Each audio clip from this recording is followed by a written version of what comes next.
Hello friends. आज हम जिस टॉपिक के बारे में बात करने जा रहे हैं, इमरजेंसी डिपार्टमेंट में ये अक्सर एक सामान्य केस है। पेशेंट लेके आते हैं इसको।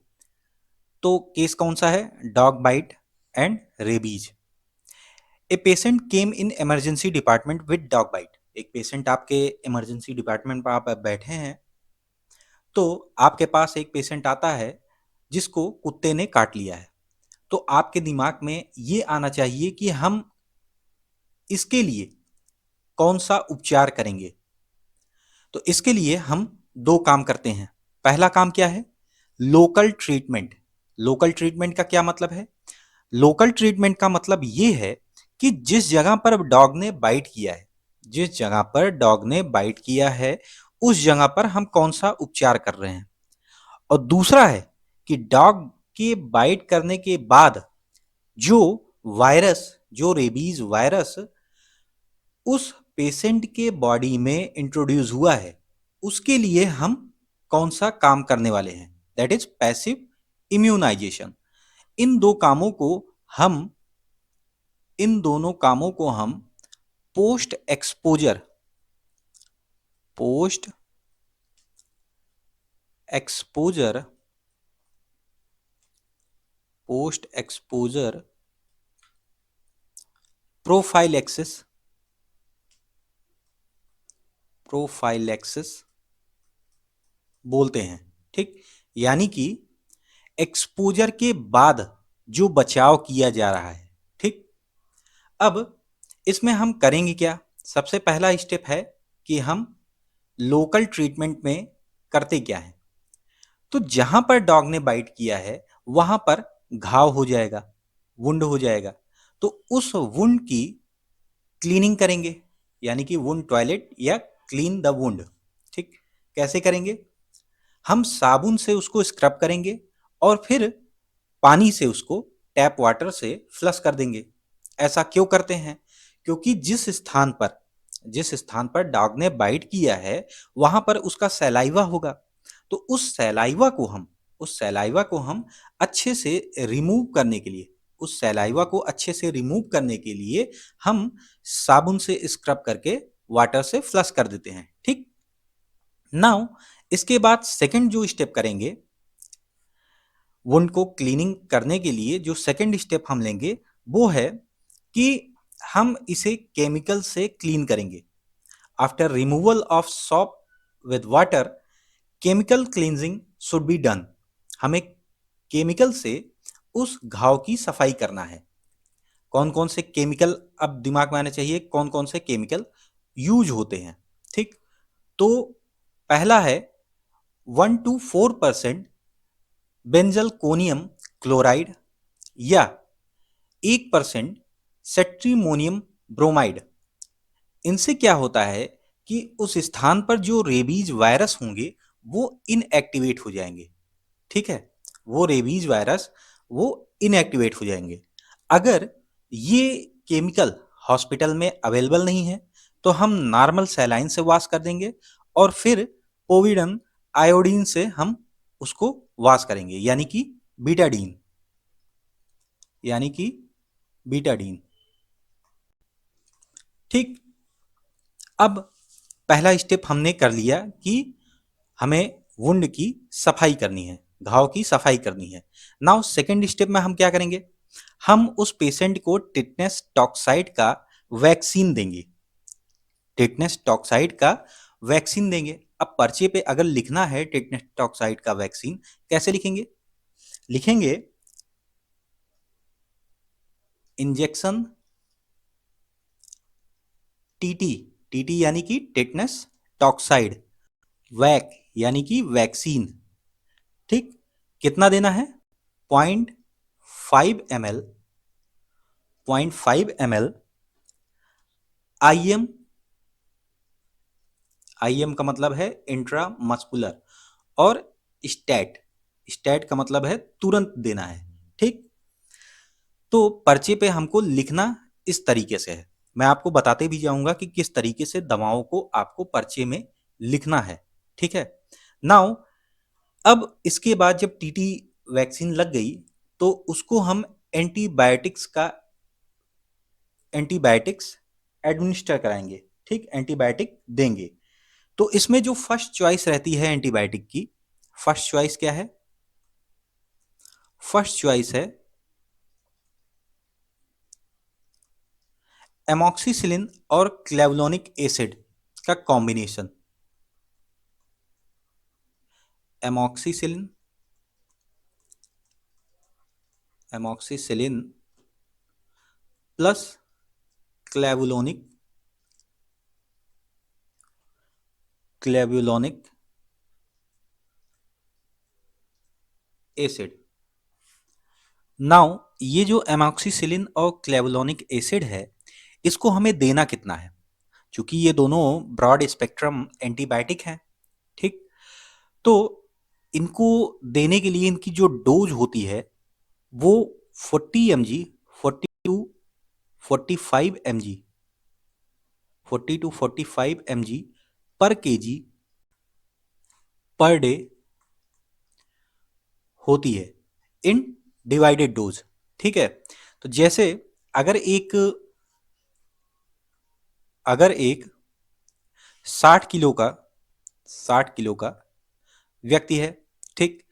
अब इसको हमको एमॉक्सिसिलिन और क्लेवलोनिक एसिड, जिसका नॉर्मल एक ब्रांड नेम लेके चलते हैं ऑगमेंटिन, ठीक, ऑगमेंटिन, या और भी नामों से बाजार में आती है जैसे एमॉक्सीक्लैब। तो 60 किलो का व्यक्ति है, तो इसको हमें अगर एमॉक्सिसिलिन और क्लेवलोनिक एसिड देना है तो 60 इंटू 40 कितना आएगा? 2400। इतना हमको एमॉक्सिसिलिन क्लेवलोनिक एसिड देना है। तो हमको पता होना चाहिए कि इसकी स्ट्रेंथ क्या क्या आती है। तो इसकी स्ट्रेंथ जो है ये 4 स्ट्रेंथ में आती है। पहला है 150 एम जी में, 150 एम जी में। दूसरा है 300 एम जी में, 300 एम जी, 600 एम जी और 1.2 ग्राम में, ठीक। धीरे धीरे थोड़ी थोड़ी आपको फार्मेकोलॉजी भी बताते चलेंगे। तो ये 4 स्ट्रेंथ में ये आती है। तो इसमें हमको पता होना चाहिए कि कौन कितने कॉम्बिनेशन में है। 150 एम जी में 125 M G, 125 M G amoxicillin है। तो एमॉक्सिसिलिन को हम ए से डिनोट कर दे रहे हैं। और 25 एम जी, 25 एम जी क्या है? क्लेवलोनिक एसिड, ठीक। इसी तरीके से 300 एम जी वाले स्ट्रेंथ में 250 M G, 250 M G amoxicillin है और plus 50 M G clavulanic acid है। 600 वाले स्ट्रेंथ में, 600 वाले स्ट्रेंथ में 500 एम जी एमॉक्सिसिलिन है और 100 एम जी क्लेवलोनिक एसिड है। नाउ 1.2 ग्राम वाले में, 1.2 ग्राम वाले में 1000 एम जी एमॉक्सिसिलिन है और 200 एम जी क्लेवलोनिक एसिड मौजूद है, ठीक।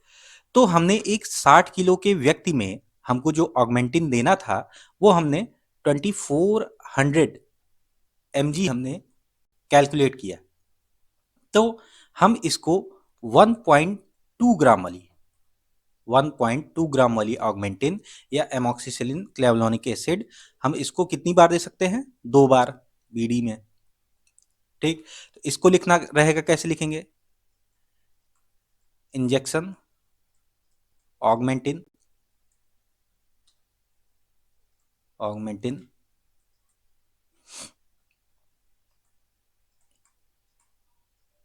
कितना? 1.2 ग्राम आईवी बीडी, ठीक। यानी कि हम ये ऑगमेंटिन एमॉक्सिसिलिन और क्लेवलोनिक एसिड का कॉम्बिनेशन। एमॉक्सिसिलिन क्लेवलोनिक एसिड इंजेक्शन 1.2 ग्राम आईवी में, ठीक, हम 2 बार दे सकते हैं बीडी में। तो इस तरीके से हम आपको लिखना भी बता देंगे किस तरीके से आपको पर्चे में दवाओं को लिखना है, ठीक है। तो हमने देखा कि सेकेंड स्टेप में हमने पेशेंट को टिटनेस टॉक्साइड का वैक्सीन दिया और प्लस एंटीबायोटिक दी। एंटीबायोटिक में कौन सी? ब्रॉड स्पेक्ट्रम एंटीबायोटिक, एमॉक्सिसिलिन और क्लेवलोनिक एसिड का कॉम्बिनेशन, ठीक है। अब हम करते क्या हैं, सॉरी, अब हम थर्ड स्टेप में जाते हैं। थर्ड स्टेप हमको ये करना है कि जो घाव हुआ है डॉग बाइट के कारण, जो घाव हुआ है, अब किसी के दिमाग में आएगा कि ये जो घाव हुआ है इसको हम स्टिच करके बंद कर दें या क्लोज कर दें। तो ऐसा हमको नहीं करना है, ठीक। क्यों नहीं करना है इसका कारण अभी बताते हैं। तो डॉग बाइट जो वुंड है शुड बी लेफ्ट ओपन, उसको ओपन ही रहने देना है, हमको ये प्रेफर करना है।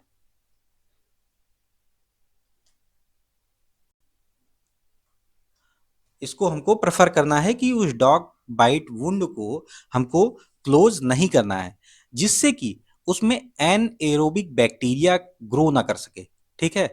और कहाँ कहाँ पर स्पेशली हमको ध्यान देना है? अगर हैंड पर वो बाइट हुआ हो, हैंड पर घाव हुआ हो, ठीक, या वो डॉग बाइट वाला जो केस है वो डिले में प्रेजेंट हो रहा हो आपके सामने, उसका उसका प्रेजेंटेशन डिले हो, ठीक है। तो अब हम यहाँ पर देख लेते हैं हम अभी तक किए क्या है। हमने 3 स्टेप फॉलो किया। पहले स्टेप में हमने क्या किया कि वुंड को क्लीन किया है, ठीक। फिर उसके बाद क्या करे हैं, टिटनेस वैक्सीन लगाई और एंटीबायोटिक दिया। और तीसरा जो हमें काम करना है कि उस वुंड को क्लोज नहीं करना है, उसको ओपन ही रहने देना है, ठीक। नाउ पैसिव इम्यूनाइजेशन को देखते हैं। तो पैसिव इम्यूनाइजेशन होता क्या है, इसके पहले करते क्यों हैं? चूंकि rabies virus, after dog bite rabies virus body में इंट्रोड्यूस हो चुका है। अब इस जो रेबीज वायरस अंदर आ गया है इसको इनएक्टिवेट करने के लिए, इससे लड़ने के लिए हम पैसिव इम्यूनाइजेशन करते हैं। तो पैसिव इम्यूनाइजेशन का मतलब क्या है?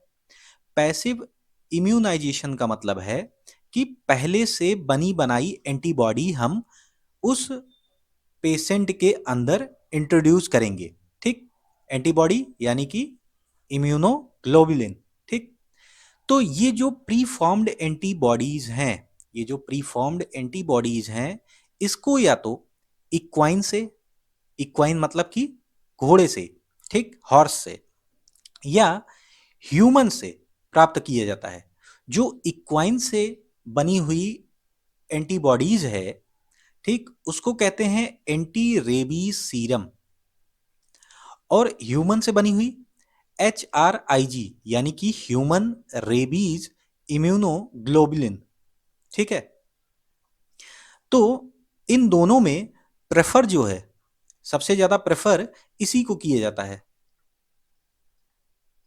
प्रेफर्ड ह्यूमन रेबीज इम्यूनोग्लोबुलिन को ही किया जाता है, ठीक। तो अब ये सवाल उठता है कि ये जो वैक्सीन है इसको हम कितना डोज देंगे, कितना डोज देना है। तो आइए इसी पर चर्चा करते हैं कि हम कितना डोज इस वैक्सीन का देते हैं। तो जो रेबीज वैक्सीन है, जो कि पैसिव इम्यूनाइजेशन है, ठीक, वो HRIG है और एक एंटी रेबीज सीरम है। जो HRIG है, ह्यूमन रेबीज इम्यूनोग्लोबुलिन, उसको हम 20 यूनिट पर केजी के हिसाब से देते हैं, ठीक। अगर 60 किलो का एक व्यक्ति है, 60 किलो का एक पेशेंट है जिसको डॉग ने बाइट कर लिया है, तो HRIG अगर हमको देना रहेगा तो इसको 20 से मल्टीप्लाई कर देंगे तो लगभग 1200 यूनिट आता है, ठीक। इतना वैक्सीन हमको इसको देना है HRIG। और एंटी रेबीज सीरम, ये 40 यूनिट पर केजी के हिसाब से दिया जाता है। तो फॉर एग्जांपल वही 60 किलो का आदमी है, ठीक, उसको डॉग ने बाइट कर लिया, तो अगर हम एंटी रेबीज सीरम दे रहे हैं तो 60 मल्टीप्लाई बाई 40, तो लगभग ये कितना आएगा, 2400 यूनिट, ठीक, इतना हमको उस पेशेंट को देना है। अब जितना भी डोज कैलकुलेट हुआ है, जितना भी डोज कैलकुलेट हुआ है, उस कैलकुलेटेड डोज का आधा यानी कि हाफ डोज ये वुंड के अराउंड, यानी कि जो घाव है उसके अराउंड हमको देना है, ठीक, यानी कि at the site of dog bite, जहां पर कुत्ते ने काटा है। और जो बचा हुआ हाफ डोज है उसको क्या करना है, उसको डीप इंट्रामस्कुलर इंजेक्शन के रूप में देना है।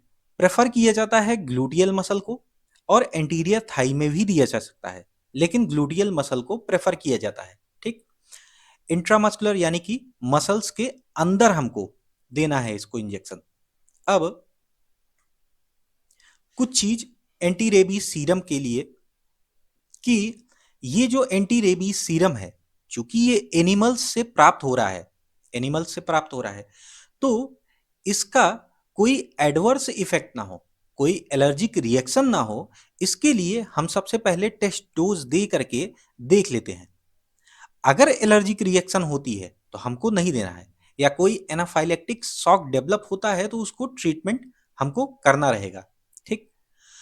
इंडिया में जो ये वैक्सीन आती हैं, चाहे वो ह्यूमन से प्राप्त हुई हो, चाहे वो इक्वाइन से प्राप्त हुई हो, दोनों दोनों का स्टैंडर्ड ये रहता है कि 300 इंटरनेशनल यूनिट पर एमएल होता है।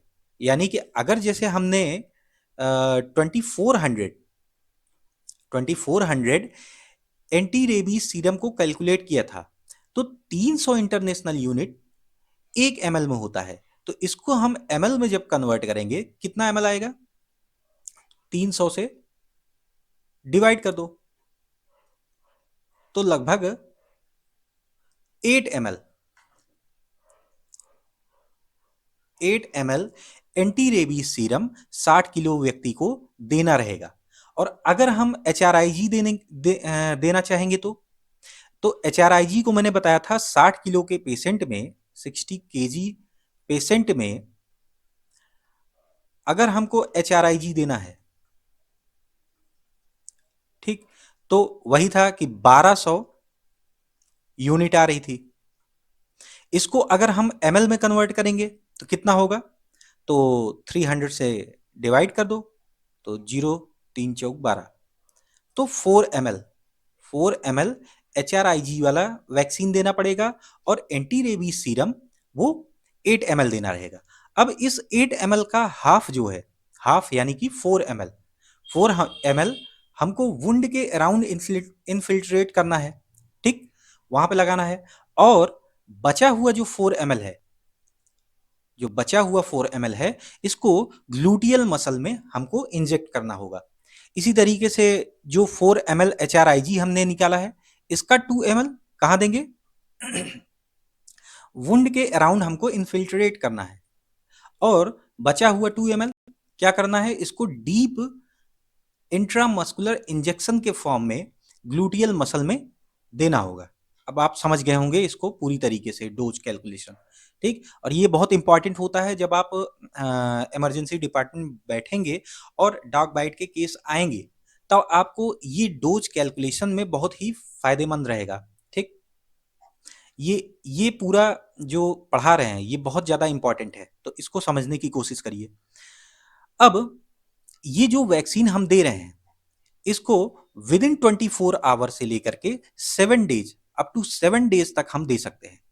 अगर हम इसको विद इन 24 आवर में दे रहे हैं तो इसका जो रिस्पॉन्स होगा वो बहुत ज़्यादा इफेक्टिव होगा, ठीक है, जिससे जो वायरस है वो न्यूट्रलाइज हो जाएगा, जो एंटीबॉडी है उस वायरस को न्यूट्रलाइज कर देगी, अगर हम विद इन 24 आवर दे रहे हैं। अगर पेशेंट डिले करके आता है, ठीक, उसको जानकारी नहीं है, वो डिले करके आता है और 7 दिन के अंदर आ गया, तब तो हम दे सकते हैं। अगर कोई डिले हो रहा है तो हम अप टू 7 डेज दे सकते हैं, ठीक है। लेकिन अगर पेशेंट 7 दिन के बाद आता है तब क्या करेंगे? तब हमको कोई भी वैक्सीन उसको नहीं देनी है। ध्यान दीजिएगा, 7 दिन के बाद अगर डॉग बाइट वाला केस आता है तब हम उसको कोई भी वैक्सीन नहीं देंगे। क्यों नहीं देंगे? इसका कारण है। इसका कारण ये है कि 7 दिन के बाद बॉडी अपने आप ही शरीर में एंटीबॉडी डेवलप करने लगती है, और इस समय पर अगर हम बाहर से एक्सोजीनस एंटीबॉडी इंट्रोड्यूस कराते हैं शरीर में, ठीक, तो उसका जो इम्यून रिस्पॉन्स है वो वीक हो जाएगा और तब पेशेंट को दिक्कत हो सकती है। तो इसलिए ध्यान दीजिएगा कि 7 दिन बाद हमको वैक्सीन नहीं देना है, ठीक है। एंटी रेबीज सीरम या HRIG हमको नहीं देना है पेशेंट को।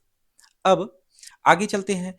तो ये एक्टिव इम्यूनाइजेशन है, हमारे लिए कोई खास नहीं है, बस जानकारी रख लीजिए कि ये जो एक्टिव इम्यूनाइजेशन होता है वो डेवलप्ड कंट्रीज में होती है लगभग, जैसे अमेरिका अमेरिका हो गया यहाँ पर।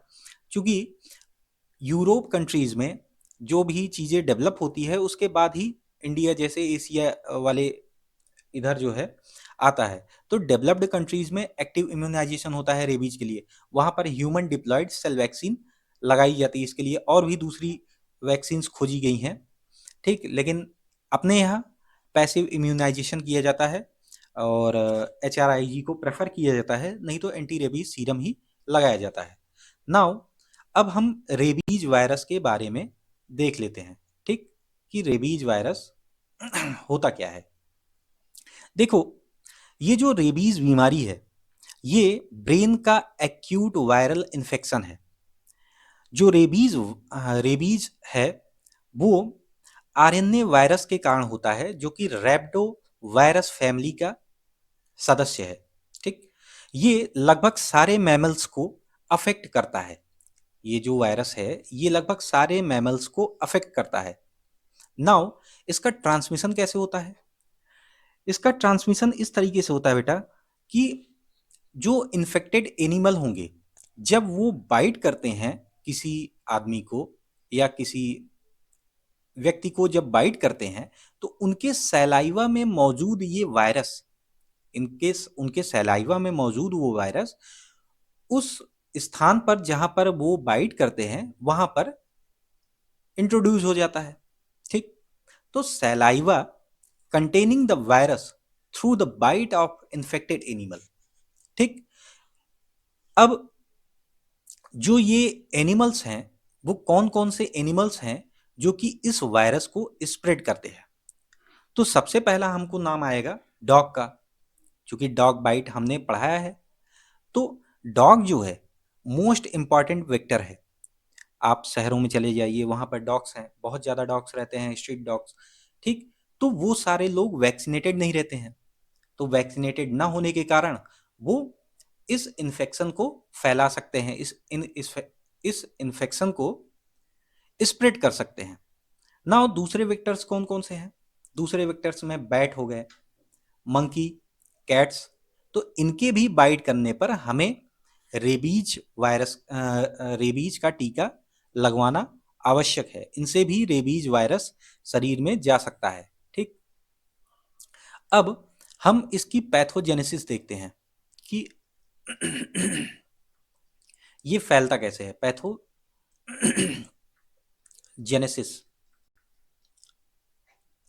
तो पैथोजेनेसिस हम देखते हैं कि जब डॉग या कोई एनिमल जो कि रेबीज वायरस कंटेन किए हुए है सलाइवा में, वो बाइट करता है तो मसल्स में वो वायरस को इनोकुलेट कर देता है, छोड़ देता है।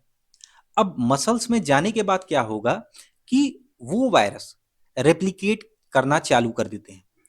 जब ये रेप्लिकेट करते हैं तो इन मसल्स से जो न्यूरोमस्कुलर जंक्शंस होते हैं जो कि अटैच हुए हैं इन मसल्स से, वहां पर ये वायरस चला जाता है और सेंसरी नर्व के थ्रू पेरिफेरल नर्वस सिस्टम से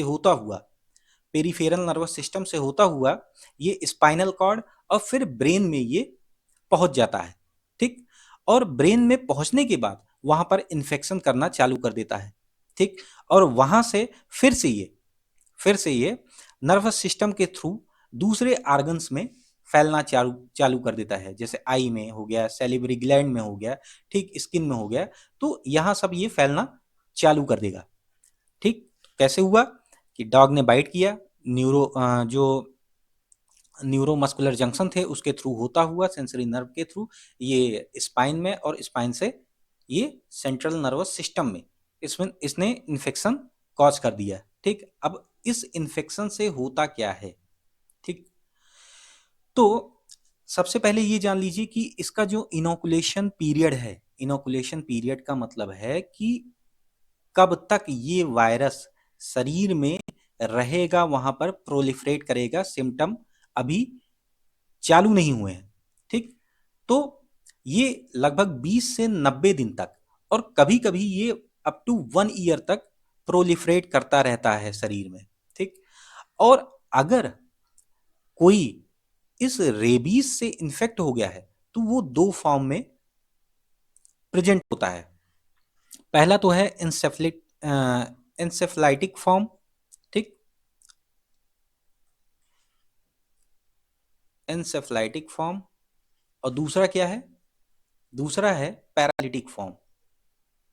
ठीक। तो जो इंसेफ्लाइटिक फॉर्म है, इसमें क्या होता है कि इसमें central nervous system CNS hyper excitability होती है, और उसके बाद ल्यूसिडिटी का पीरियड आता है। ल्यूसिडिटी का मतलब क्या है कि पेशेंट काम हो जाएगा। एक वक्त ऐसा आएगा बहुत ज्यादा एक्साइट होगा, फिर उसके बाद जो है वो काम की सिचुएशन में मतलब शांत हो जाएगा। ठीक। अवेयर हो जाएगा। तो इसमें कौन कौन से सिम्टम आपको देखने को मिल सकते हैं? एक्साइटेशन होगा, कंफ्यूजन रहेगा, हेलुसिनेट करेगा, जो चीज़ नहीं है वो चीज़ देखेगा। ठीक। हाइड्रोफोबिया होगा, यानी कि पानी से उसको डर लगेगा। ठीक। मसल स्पॉज्म हो जाएंगे, सीजर्स आएंगे, फोकल पैरालिसिस होगा, यानी कि टेम्परली पैरालाइज हो जाएगा, और उसके बाद मतलब सीजर आने के बाद थोड़े समय के लिए वो पैरालाइज हो जाएगा, और फिर से जो है वो नॉर्मल हो जाता है। ठीक। और एक्सेसिव सेंसिटिविटी हो जाती है ब्राइट लाइट से, नॉइस से, और टच से। नाउ 20% पैरालिटिक फॉर्म में भी आते हैं। ठीक। पैरालिटिक फॉर्म में क्या होगा? पैरालिटिक फॉर्म में गुलियन बार सिंड्रोम आपने पढ़ा होगा, उसमें असेंडिंग पैरालिसिस होती है। तो उसी टाइप का फीचर इसमें भी दिखाई देगा। ठीक है। और जो एंसेफ्लाइटिक रेबीज के जो फीचर हैं, जो कार्डिनल फीचर हैं, एरोफोबिया हो गया, हाइड्रोफोबिया हो गया, या हाइपर एक्साइटेबिलिटी, ये इसमें दिखाई नहीं पड़ता पैरालिटिक फॉर्म में। ठीक है। अब हम देखते हैं कि अगर एक बार डिजीज जो है स्टैब्लिश हो गई, एक बार पेशेंट में डिजीज पनप गई, तब क्या करना है? तब हमको उसको सिम्टोमेटिक ट्रीटमेंट देना है। और एक चीज याद रखना है कि अगर सिम्टम डेवलप हो गया तो वो फैटल ही है, पेशेंट के बचने के चांसेस बहुत कम रहेंगे। ठीक। फैटल ही है ये डिजीज अगर एक बार सिम्टम डेवलप हो गया। तब हमको क्या करना है? तब हमको सिम्टोमेटिक ट्रीटमेंट देने हैं। पेशेंट को हमको क्वाइट प्लेस पे रखना है, आइसोलेटेड, अलग थलग रखना है, डार्क रूम में रखना है, कि उसको जो है ब्राइट लाइट से उसको दिक्कत ना हो, या नॉइस से दिक्कत ना हो। ठीक है। और पेशेंट चूंकि कुछ खा पी नहीं रहा होगा तो उसको न्यूट्रिशनल सपोर्ट देना है, रेस्पिरेटरी सपोर्ट भी उसको देना रहेगा, कार्डियोवैस्कुलर सपोर्ट देना रहेगा। नाउ जो साइकोमोटर एक्साइटेशन है उसको कम करने के लिए मॉर्फिन, डाइजीपाम, और प्रोमाजीन जैसी दवाएं देनी रहेगी। और डिहाइड्रेशन को रोकने के लिए हमको आईवी फ्लूइड देना रहेगा। लेकिन आईवी फ्लूइड देते वक्त हमको ये ध्यान रखना है कि उसमें उसमें फ्लूइड का ओवरलोड ना हो जाए। ठीक। तो ओवरलोड से बचना है। ठीक। अब अगर इंट्राक्रैनियल प्रेशर बढ़ता है तब फिर क्या करेंगे? प्रेडनिसोलोन और मैनिटॉल जैसी दवाएं उसको देंगे, मतलब उसको सपोर्ट करना है बस। ठीक है। अब आगे ये सबसे इम्पॉर्टेंट है कि हम डोज को स्केड्यूल कैसे करेंगे। डोज हमने जान लिया कि एंटी रेबीज सीरम का डोज कितना है, ठीक। अब डोज जानने के बाद हमको उसको कब कब देना रहेगा, ठीक है। इसमें कंफ्यूजन होता है लोगों को, लेकिन अब कंफ्यूजन नहीं होगा। तो इसको 4 डोज में हम वैक्सीन को देंगे, और वो भी इंट्रामस्कुलर इंजेक्शन के फॉर्म में देना रहेगा। तो पहला डोज जब देंगे कब, 0 डे को। 0 डे का क्या मतलब है, the day of vaccination started, जब वैक्सीनेशन स्टार्ट हुआ हो। अगर किसी पेशेंट को डॉग ने बाइट किया, वो तुरंत ही आ गया, तो उसका वो 0 डे हुआ।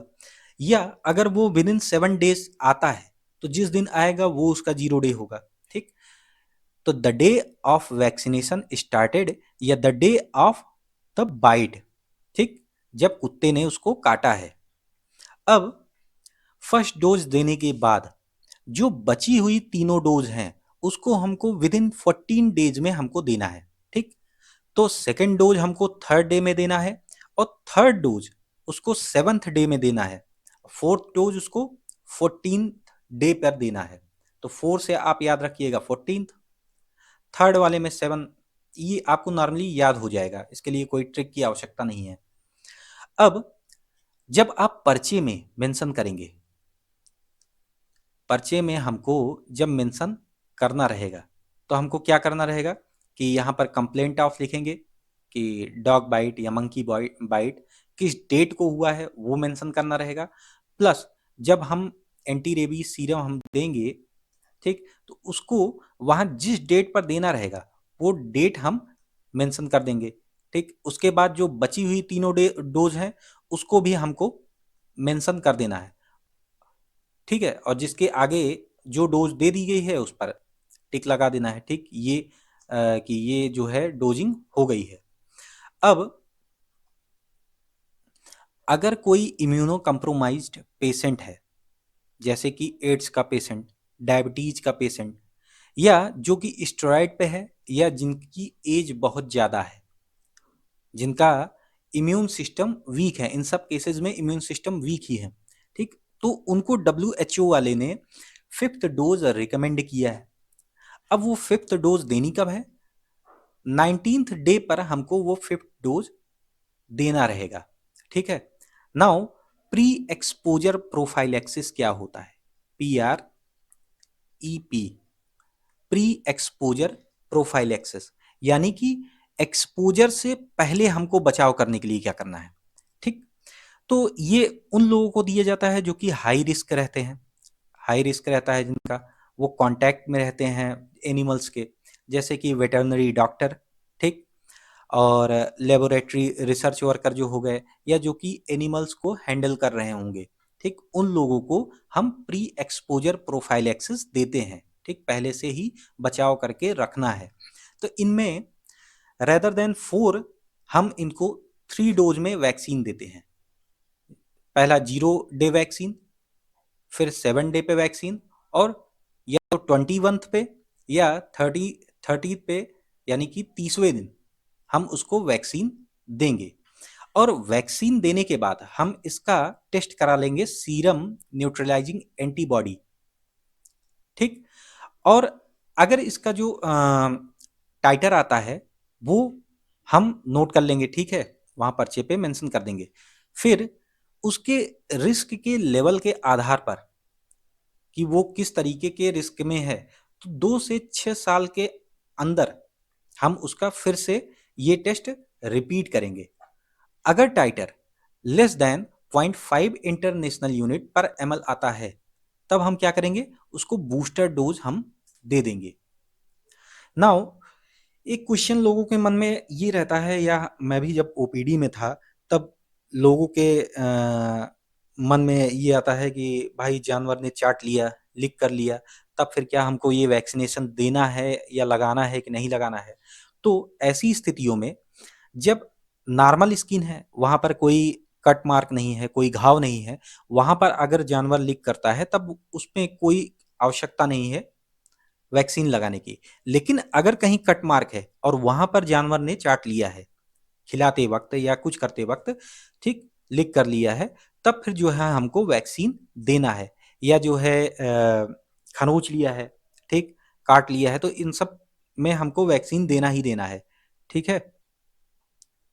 नाउ इस तरीके से ये पूरा मैंने रेबीज वायरस या डॉग बाइट आपको समझा दिया है। वीडियो आप पूरा देखिए, और जो चीज़ ना समझ में आए उसको आप कमेंट बॉक्स में पूछ सकते हैं। ठीक है।